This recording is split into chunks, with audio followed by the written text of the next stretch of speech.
This episode is sponsored by BeWaterSmart, bewatersmart.info. Drought and water conservation is a way of life in the West, but saving water should always be a good garden practice wherever you live.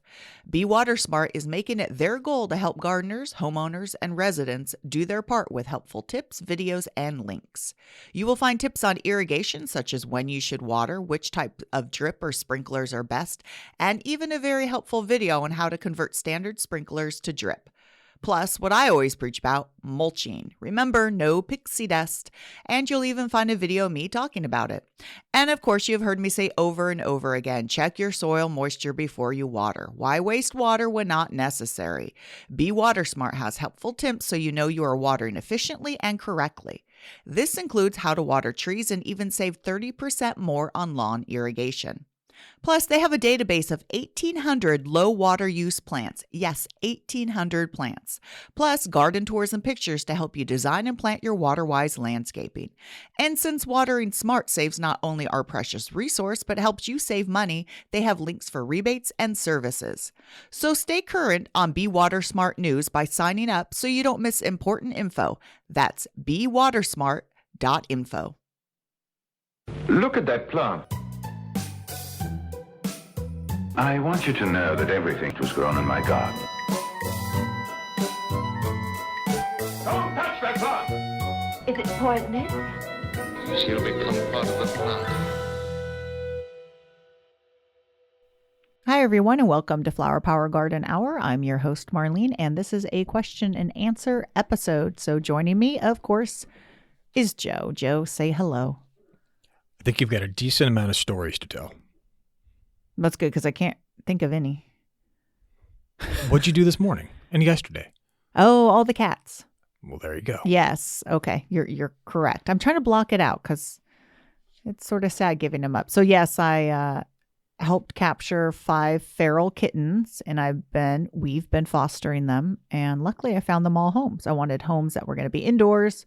Of course, they had to be fixed, and to loving homes. And today, the last one went. And actually, for a little bit, I was afraid that one was going to come right back to me because he did not like being in the car at all and in the carrier. And when I even drove him to work, he was screaming and screaming and screaming. And then the people who got him, like 20 minutes into their ride home, they called me. They're like, is it normal for him to be thrashing around, hyperventilating? And I just hear him in the background screaming. I'm like, yeah, that's his MO. That's what he likes to do. And then they sent me a picture a little later on of him just there calm and eating. They're like totally different cat. I'm like, yep, he just does not like to be in the car or in a carrier or, as we knew, by himself in a room. He's a people kitty. So cute. But they all went to really good homes. So now I'm back to taking care of 12 cats, not 17. For now. For now. Yeah, for now. Let's hope that I don't get any more kittens. Yeah. Did you ever look into your cat colony? No. Your old cat colony? No. You need to look into that. Yeah, I can't remember where I know you can't remember. That might have Thus the reason you need to look into it. Yeah. Do you remember the name of the cat colony? Crazy cat something. No, country cats. Country cats. Country cats. Like I went to go get a feral cat fixed and they're like, well, do you want to register your colony? I'm like, I didn't know they were colonies. These are just feral cats that came and ate, and it was country cats. But I've never had to do that since. I've never had to be asked for a colony name or anything. No. I'm aware. Yeah. I'm thinking of tax write-offs. Yes. Yes. I know. I could make a new name up and register it somewhere, but if you already have it, then I can just go and, cite it and say, hey, is this something that's, viable to do? Or the answer may be no. Yeah. Right? I think I actually care for more cats than nonprofit cat places. Yeah. I'm aware. Okay. Just making Thus the question. Joe, are you aware we spend a lot of money on cat food each month? Are you aware? And vets? I'm well aware. I told the vet the other day that I'm going to get a bumper sticker made that says my time and my money go to Midtown Vet. Yeah. They laughed, but I'm glad they laughed. I sort of cried. Yeah. Mm-hmm. I can't even keep track. Oh, I can keep track. The Excel sheet. Mm-hmm. Anyways, Joe, this isn't a cat podcast, even though it sort of is. It's powered by cats. It's powered. Yeah, I wish they could power something. Put them to use. All right. So what else is going on? Can't think of anything. No, it's actually been, students are back. So tomorrow we actually have the big labs every quarter. One of the major biology classes, they do their weekly lab in the conservatory. And so my coworker and I, we facilitate that. So normally it's been up to like 900 students that come through in 3 days. They're down to this is 600 students, but still, it's still, the back to back to back. So it's where the conservatory really earns its keep by showing, the students are actually using these plants. I mean, we've been giving tours, actually taught a first year seminar houseplant class. Today was the last day on that. And I was showing them pests, Joe. I got all these samples of pests and they even had like hand lenses. And I'm like, guys, look at them. And no one wanted to touch the pests and the bugs. And I realized, oh, I mean, it's just so normal to me, but they're like, oh, creepy crawlies, gross things. And then one girl's like, well, my roommate got bit by a black widow. And so I'm a little scared. And I'm like, oh yeah, I've been bit by a black widow. I'm like, why am I not scared? But I'm just weird, I guess. I don't know. I'm pleading the fifth and remaining silent. I know here. you are. I know you are. I know. If I have nothing nice to say, not about you. Yeah. No, I know. Not about Okay. me. Yeah. Yes. Yeah. You tell me when it's not nice about me. Right. Yeah. They didn't really enjoy it when I said to tell if your pest is alive or not, squish it. If orange guts come out, then you know it's alive. They sort of chuckled, but none of them did it. It literally was a test. And yeah, no, they were fine. They were good. I'm just always amazed at how like every day that's my life is grossness and pests and bugs that I'm sort of immune. And I have to realize that some people don't like that. Yeah. Yeah. Mm-hmm. You're the generational crossroads. Well, maybe not. No, I don't think it's a generational thing. Oh, yeah, it is. No, your mom doesn't like bugs. Yeah. Your mom doesn't like, my mom doesn't like worms. She loves tarantulas, but she doesn't like worms. Well, see, she likes tarantulas. You just proved my point because the gal didn't like, anyway. Oh yeah, never mind. Shut up, Joe. No, what I'm saying is most people don't like creepy crawlers. I don't like cockroaches. Let's continue. I'm waiting for you to go on. Yeah, I really don't have anything else to say. Let's answer some questions. Nothing. It's been rain. We actually had rain. We'll talk about it as we go. We'll throw in some All right, stories. fine. Yeah. Some story. We'll throw some stories in. Mainly I'll remember. Right now I can't remember anything. First question. At what point do I stop admitting that I can't remember things and it becomes where I don't want to admit I can't remember things? It took you a long time. You used to think you had a good memory. Oh. You finally gave that up. So now I'm to the acknowledgement. And then when is it like, well, no, it should be denial. I was in denial. Now I'm at acknowledgement. I want to go back to denial. You deny plenty still. Okay, yeah. Okay. I'm living in Oregon now. I have 2 very large hydrangeas. When and how do I cut them back for winter? I'm seeing different articles and I'm not sure what to do. Aaron. All right. With so an E. Not AA Ron. Not AA Ron. Okay. All right. So Oregon, we're getting rain. So I'm not as like, oh, Oregon sounds so nice. Cause you know how I'm usually like midsummer, I'm like dying for rain. We got some good rain. We got actually more rain in one day than we did all last year. Joe. So see, when I was asking you questions and said, hey, what else is going on? Yeah, I couldn't remember. Then I was talking. I was like, that's right. We got 6.4 inches of rain in one day. That beat a record for one day rain. And that was more rain than we got all of last year. And it's raining today. So let's hope we get a rainy winter. There's snow up in the mountains. Yeah, that's good. We need more snow. That's where most of the rain, our water, they say, comes from, is our snow melt. Okay, so hydrangeas. Yeah, so there's a whole bunch of different species of hydrangeas. Big leaf, oak leaf. And then within that, there are the lace caps, which are actually the same species as big leaf. Panicle and smooth. So most of the time people are talking about big leaf, the mop head hydrangeas that get the really big inflorescence flower clusters. So those microphyllas, the big leaf, the lace caps, the oak leaves, you want to prune right after flowering. And that is generally for us, the flowers could go a little bit long, but once the flowers automatically start changing, that's when you should prune them. Don't prune those now. Even if they have old flowers on them, they've been done for a while. So that's where it sort of gets a little tricky is you're like, well, I still have flowers on there and, they change colors. They're sort of pretty. So those should be pruned late summer. Now, the panicle hydrangeas, you could prune those now. The problem is if you prune the big leaf, oak leaf, you're going to prune off potential buds. Now, the other thing is you don't have to prune them every year. She said she had large ones. So that means possibly they're getting out of hand and she needs to prune them back. If you like the size, you could leave the size, then just go through and prune out what looks like older wood that looks like it's been there, several years. You could prune that all the way down. Or you could just to thin it out, you could prune some of it.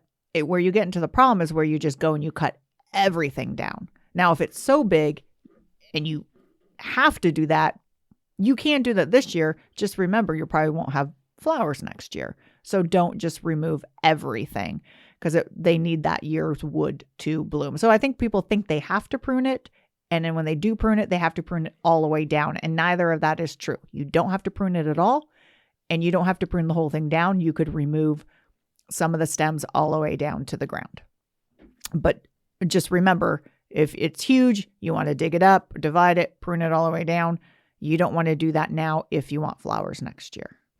Except for if you have the panicle hydrangea, then you could do that now into spring because that blooms on that new year's growth. Whatever grows next year, it'll bloom on next year's growth.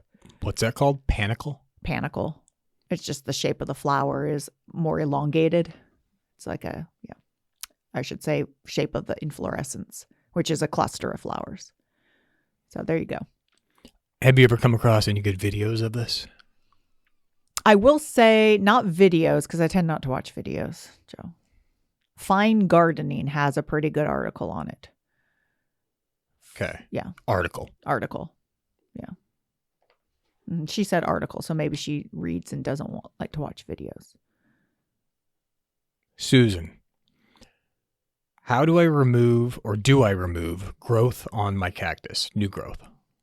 Okay. So let's picture a cactus, columnar, almost all cacti. Of course, there's, there are some leafy cacti and then there's epiphyllums that, look leafy, but they're stems. But I'm assuming she's talking about a columnar upward growing cactus or even a mammillaria, which is a round cactus and it has an offshoot. And how do you remove that? Most of the time when they're small to medium size, you could just wear some leather gloves, grab it and literally twist that portion off and it'll come off with very minimal damage to the mother plant and the cutting. If it is very large and you're concerned, take a straight blade, not a serrated blade, take a straight blade and cut right at the junction. Now, I would not do that. Ideally, you would do it in spring.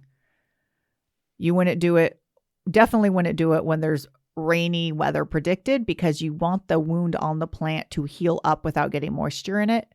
And then the piece that you take off, you want to let that wound callus over, harden over before you plant it into any soil. So you're going to take that, put it somewhere where it could be upright and let it dry out for a while. Hold on.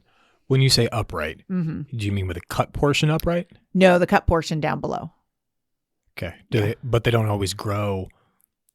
Do you want the portion that you cut to be flat on the ground? Yeah, you want it to be closest to the ground. Yes. Okay. Yes. I'm thinking. If it was coming off the side, do you want it to be on the side? No, because you're not going to pot it up that way. You're going to pot it up. So always have the cut side down. Yes. Okay. And the reason for that is the hormone responsible for root formation moves with gravity. It's going to pool. That way you get an even root system when you pot it. Versus if it was still on a plant, it's not going to form roots. It's going to then start growing more. Right. Now, what do you do for the plant? The original plant? The only thing is make sure you're not doing it when it's the wet season and you've got minimal damage to it. So it's going to heal on its own and that's it. Nothing you put on that wound? Nope. Don't want to put anything on tree wounds or definitely not in succulent wounds because it'll dry pretty fast. But if you have rain and it's an open wound, succulents rot really easy because bacteria and fungus thrive in water. You have an extra water source. That's why they rot pretty quick, because it spreads really fast. So if it rains? I wouldn't do it anytime. I would actually wait until spring. Well, yeah, but I mean, that's here. What about other places where it rains? Oh, year round? More randomly than it does here. You're right. I forget about that. Yeah. Wait for like a dry period if you can. Or if you can, if it's in a pot, move it away from out of the rain. Just keep it dry. Yeah, keep it dry Okay. as much as possible. All right. Yes. Even put an umbrella over it. But nothing, even if you live in a rainy area, nothing that you put on that wound. No, you could put a dusting of sulfur if you wanted. Okay. And that Yes. would help desiccate it? It's a fungicide. Fungicide. So, yeah. Mm-hmm. All right. Mm-hmm. Anything else on that one? Nope. No, that's it? That's it. Just make sure the callus dries before you pot it up. You don't have to remove pieces. If you're afraid, go ahead. And you don't even have to remove the whole piece. You could cut into that piece growing off. But the same thing is make sure both pieces heal very well. All right. D, what's wrong with my maple tree? It's about 1.5 years old. It does get full sun, but it looks bad. Okay. So depending on where you're at, and this is Japanese maple because I saw the picture. I did look at it. Japanese maples in hot inland areas, and I'm assuming Sacramento or anywhere where it's hot, they don't want full sun. They're going to cook. And so they can take morning sun, but by 1 o'clock, they should be in afternoon shade or dappled shade under the understory of another tree or just in shade from a building. So that's very possible that's what's causing it. Also, this time of year, deciduous plants, either they've already lost their leaves or going to lose their leaves. And what that means is the leaves are aging. And we're so used to seeing this beautiful foliage, fall foliage color where it looks like the plant is just turning all these vibrant colors. A lot of plants don't, just like people. Some people age better than others. Some plants, the foliage will just age brown, looks damaged before it falls off. Now, looking at the picture, it does look like there is some leaf spot. Now, Japanese maples get this weird leaf spot that isn't brown. It's like white, and then it could turn brown. It's called phylostica, where like in the prime time, it looks like it's just white polka dots on it, but then it turns brown. So I think there's a mix going on. I think there was some leaf spot. I think there was some sunburn, but I think it's also late season boron. Towards the end of the season, Japanese maples really show the stress of boron and salts in our water, and then also just age. So I wouldn't do anything about it now, but since it's only 1.5 years old, I actually, when it starts leafing out next year, I would dig it up and move it to where it gets afternoon shade. That is going to be the best thing for it. These are definitely too big to be in a plot. Japanese maples do get large. It has to be a very large pot. Okay. Not like one of those wood, crate things. For a the square bit, ones. but then it gets big. Okay, Yeah. so it outgrows it. Mm-hmm. All right. Mary, why are my lemons cracking this year? That's never happened before. And FYI, they're much smaller than usual, about half the size. Okay, let's deal with the size. Very possible the plant didn't thin itself. And a lot of times plants will thin themselves. They'll drop their own fruit off. It's very possible that it had a heavy fruit set last year, and this year it's just not able to produce a big crop. If the plant isn't pruned, if it's very dense, it's not allowing a lot of light in, and the fruit's not reaching its size. So my theory is, though, that it would have helped to thin some of it out as she noticed the fruit not getting big enough, which, sometimes that's hard to do. You just let it go. And then every year you expect, your fruit's been a great size, and all of a sudden it's not. It could also, I didn't see, there's no picture of the tree, so I can't tell if it's lacking nutrients or if something else is going on. But generally with small fruit, it needs to be thinned if it hasn't thinned itself. Really dense canopy, or it had a heavy fruit set the following year. So now why is it cracking? They think the reason is for citrus cracking is when the rind on the outside doesn't develop as the inside does. And usually the inside, why all of a sudden the inside grows, is it's an uptake of moisture. And that could be if a plant was stressed for water and then it got water, it took it all in. Or if there was a hot, dry wind, that, of course, is drawing a plant out more, and then it pulls it in. We had a really, really dry year, summer. So even with irrigation, sometimes the plant's still a little water stressed. So then when we get this rain or cool season and then you've watered it, it sort of just takes it in. Usually you see it more with navel oranges, but it could be with anything. So that's generally the reason for cracking fruit on citrus. Almost always. They haven't figured it out 100%. And you can still eat them, but the problem is bugs get into it. And if they crack when they're not fully ripe, you don't want to leave them on there. So that's generally what's going on. So you always try to go into a dry, hot wind with the plant well watered in. Of course, adding mulch on top helps a little bit insulate the soil and the fluctuations, but sometimes it's difficult. It's difficult, especially when, the soil's so dry, even if we're, watering, but then, for whatever reason, the plant just takes it up. Is there any difference in terms of like the flavor profile of a lemon if it does get to that point where it starts cracking? Yeah, I mean, if you have so much water content, you're sort of diluting the sugars. It could be. And if it's not ripe too, for sure. So, yeah, not always the case, but can be. But they're not like more sour, more acidic, more.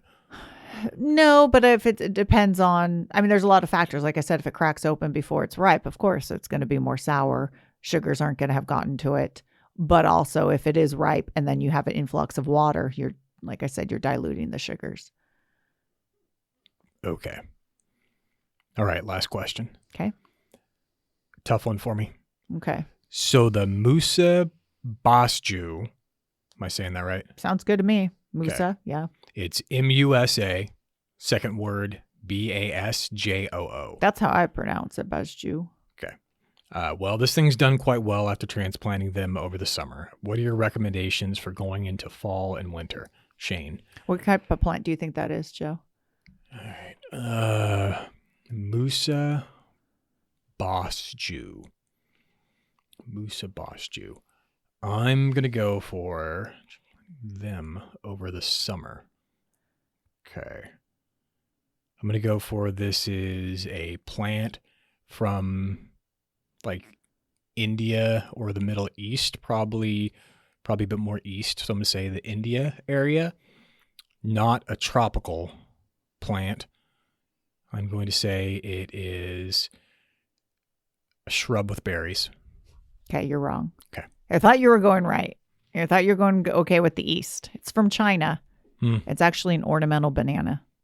I was close. Musa is so when you said not tropical, fully right. Hey, no. I was east, just not quite far enough. So, most plants in India are tropical. China, no, you have like a cloud forest and stuff where they're not. I thought there's some arid parts of India. Yeah, there's some arid, parts. But I'm saying you're safer to assume that, Anyway, so it's a banana, but it's an ornamental one. And it's bizarre because it's one that can handle really cold temperatures. Most bananas freeze. So is it northern China? I don't know that much, Joe. Please. -20 degrees it could handle. Oh, this thing's got to either be north or... It's got to be north, huh? No. Could be on the southern side, too. Ooh, did you just know me? No. You did the head tilt like, no, woman, pay attention. It could either be in the northern plains or the southern part by like Nepal. Okay. Yeah. Okay. Yeah. You've been to China. Yeah, but neither of those. Yeah, I know. Yeah. You're like, I don't even remember. You were stuck in one hotel room. No, not a hotel room. No. I was stuck in an outbuilding. In an outbuilding in Beijing.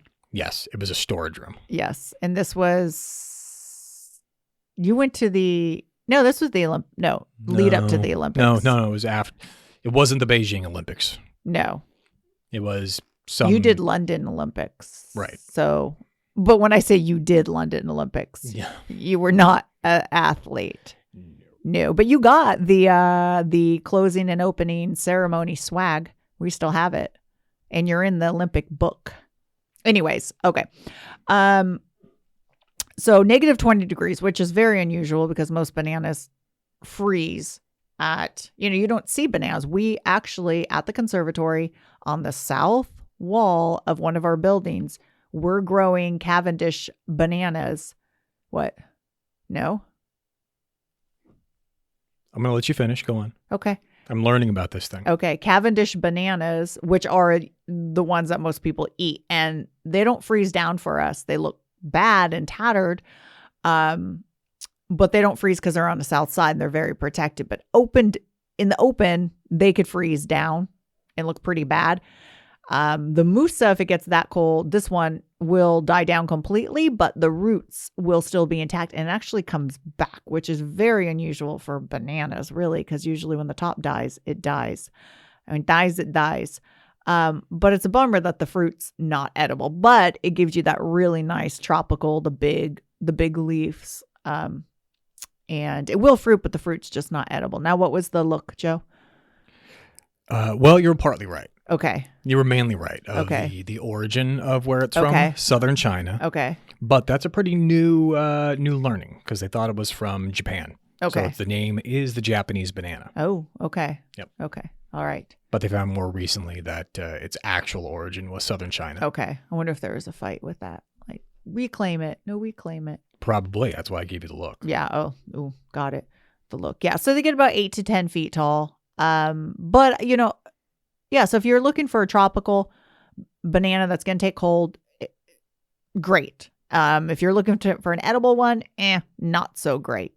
But I would put them in afternoon, little tad afternoon shade, for the winter or the summer. I mean, just so it doesn't get burned. Joe, do you know why the leaves on bananas shred? Huh. Why they shred? So they're kind of fibrous? They're thin. Yeah, I mean they're fibrous. Yeah, there's a lot of fibers in bananas. Why they shred? I'm gonna guess that it has something to do with pollination. No. Okay. No. Then I don't know. Okay. So they're big leaves. They're in the tropics. They get tall. So high surface area allows plants to cool off more. So, and also perforated leaves, the wind blows through, allows a plant to cool off. So, and also prevents it from being blown over. So they actually come out full, but when the wind starts blowing, they sort of get tattered, and that acts sort of like a defense mechanism from heat and preventing them from just falling over. So it's basically they come out whole, but they sort of shred on purpose versus like a monstera, a Swiss cheese plant that has holes in the center, or Morphophallus, that's highly divided leaf and it's high to allow air to pass through. So yeah, that's why. Are you still looking at it? Yeah, still looking. Okay. I'm trying to figure out where in China. Okay. All right. We divide a lot of bananas at work. We grow bananas, keep them small because they go to labs, students look at them. And so I'm constantly dividing bananas. So bananas are monocarpic, meaning once the mother plant flowers, produces fruit, it dies. But by then, new plants will have come off into the sides. So you could let the mother plant die. You could let the cluster grow and grow and grow. But if you do want to divide them, you could divide them pretty much at any stage. When they're not the tiniest, I don't recommend when they're tiny, and I don't recommend when they get past maybe 1.5 feet, 2 feet tall, because then it's harder because you're really not going to get a great root system. You may not get any roots, yet you could divide them. So I use a serrated knife in one use for like that we just sort of sacrifice to the soil, and I dig in and I just cut the baby plant away from the mom and then pot it up. And almost always it takes. So if you have a cluster of bananas, you want to give some away or you want to spread them out, they could easily be divided, or you could just take a shovel if they're in the ground and sort of just go between the mother plant and the baby, and don't expect a big root system at all. So, but they'll still be fine. Sichuan province. Province. Okay. It's on the edge of the plateau of Tibet, mountains above 12,000 feet. In mountains above 12,000 feet. Correct. There you go. That's your negative 20. I mean, yeah.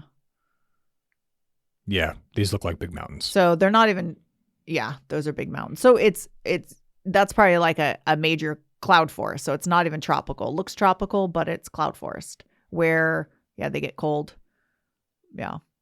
A lot of our cloud forest specimens that we have in the greenhouse, of course, there's, cloud forests everywhere, don't handle the cold, but this happens to be a really high one with cold temperatures. So, all right. Was that it? Yeah, that's it. Okay. You really, really want this banana. Now I'm not sure what you're showing me. That's a Buddhist temple in the middle of a cloud forest in Sichuan. Okay. You want to go? Yeah, no, that'd be cool. Look at that. Yeah, that is cool. I actually love cloud forests. They're some of the most awesome plants, and it's a pretty cool environment. All right, everyone. So wow, that's crazy. Okay, Joe, stop showing me pictures. I have to tell everyone to follow me on Facebook, Instagram, and YouTube at Marlene the Plant Lady. If you have questions, write to me at Marlene the Plant Lady or on any of those socials that I recommended. If you like this, tell a friend, rate and review. 5 stars on Apple iTunes. Yeah, that is crazy, Joe. Yes. Okay, book me tickets. I'm willing to go. And then until next time, everyone, happy gardening.